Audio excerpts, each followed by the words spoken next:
je retiens de mes échecs que j'ai fait souvent des conneries, que je me suis souvent trompé, que j'ai eu souvent tort, et que c'est pas grave, et que du coup, c'était même plutôt bien de croire que j'avais raison au moment où j'étais dedans, puisque bah, du coup, j'ai vraiment fait l'erreur jusqu'au bout, quoi. Je suis allé, dès que j'ai fait des conneries, je les ai fait jusqu'au bout, mais au moins, le fait de vivre bien les erreurs et de rater, je trouve qu'il y a deux manières de rater. Il y a une manière de rater qui est nulle, c'est-à-dire de rater et de se dire ah, j'ai raté, de s'auto-flageller, tout ça. Donc ça, on le fait tous. Enfin, en tout cas, moi, je le fais très souvent. Mais il y a la bonne manière de rater, c'est de s'auto-flageller et après de se dire bon, ben, c'est pas grave, on passe à la suite, on va. Et qu'est-ce qu'on retient de cette connerie et pourquoi je l'ai faite et hop, on passe à la suite. Ça veut pas dire qu'on va pas la refaire, hein. Moi, je pense que je peux refaire des erreurs plusieurs fois avant d'apprendre de mes erreurs. Mais il y a quelque chose de tant qu'on continue d'avancer, que ça reste derrière nous et que voilà, on l'a fait, on continue, ben, il y a quelque chose c'est une forme d'apprentissage, hein, l'erreur, et je pense que c'est comme quand on apprend une langue, hein. Si on reste à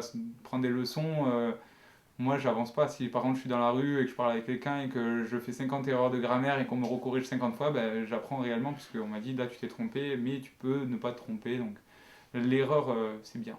Top.